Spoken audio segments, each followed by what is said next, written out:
Okay, we're going to start talking about something called the Pythagorean theorem, and I bet you guys have talked about this many, many times in the past. But here we go. The Pythagorean theorem works with something called right triangles, and you know it's a right triangle not because it's pointed to the right. Well, in this situation, I have it pointed to the left. It's because it has a right angle in it.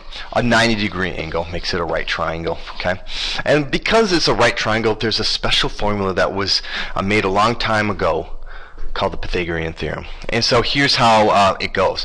If a triangle ABC, here's my A, B, and C, is a right triangle, okay, with right angle at point C, so this is the right angle at point C, then, shouldn't capitalize that, then A squared, okay, this squared, let's get this going, then A squared plus B squared is equal to the hypotenuse squared, okay? In other words, the leg squared plus the other leg squared is equal to the hypotenuse squared, okay? Where A and B are the, oh, I gave it away, I'm sorry, are the legs, and C is the hypotenuse of the right triangle, okay? Now with this information, we can actually find one of the sides if two other sides are given. So if we know what the C is, and we know what the B is, we can find this other side. Or if we know the two legs, we can find the hypotenuse using the Pythagorean theorem. So let's try it out. Here we go. How can I find the missing length of a right triangle? Okay, so here I got some steps right here. Step 1 is enter information into Pythagorean theorem.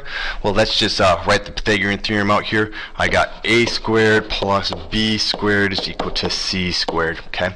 Where the A and the B are the legs, okay? Those are the short sides. So we're going to enter this information in there. It looks like I'm going to need to use a calculator. Good thing I have mine up. So I got 5.1 squared plus 2.5 squared is equal to C squared. In this situation, the legs are given to us. So that's where those two came from. Okay, so second, get the unknown variable by itself.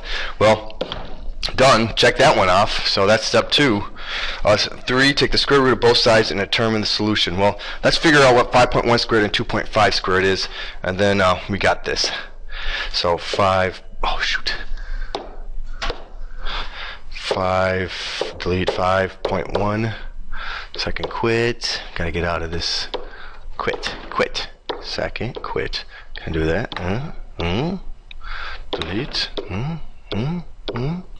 Oh, my calculator's not working here. Well, this is very embarrassing. Sorry, everyone. Let's make it super big.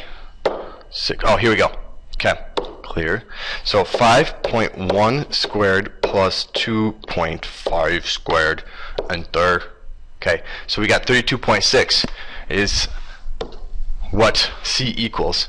Okay, so C squared is equal to 32.26, and then we just have to take the square root of both sides to figure out what our C is. So let's just figure that out now. The square root, and this is how you can do this, square root, oh shoot, I did it again. Oh, technology.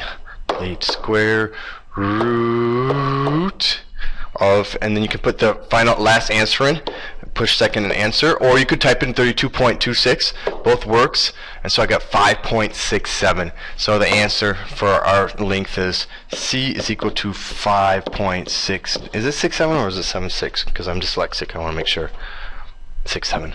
Oh, but we should round up, right? Because of this 9 right here. So 5.68. So that's what this is right here.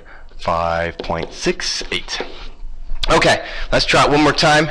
In this situation, we got another Pythagorean right triangle right here because it's right angle. So we're going to start with our A squared plus B squared is equal to C squared. Well, in this situation, our C is given to us, but one of our legs is not given to us. So we're going to plug the C into there. We'll plug this one right into there, and we'll solve for this B in this situation. So let's do this. I got 4. So I got 4 squared plus B squared is equal to 8.2 squared. So to solve for this B squared, I'm going to subtract 4 squared from both sides, subtract 4 squared. So I got B squared is equal to 8.2 squared minus 4 squared. Let's figure out what 8.2 squared minus 4 squared is. That can't be that bad, right? So let's make sure I got my thing on. 51.2 squared minus 4 squared, 51.24.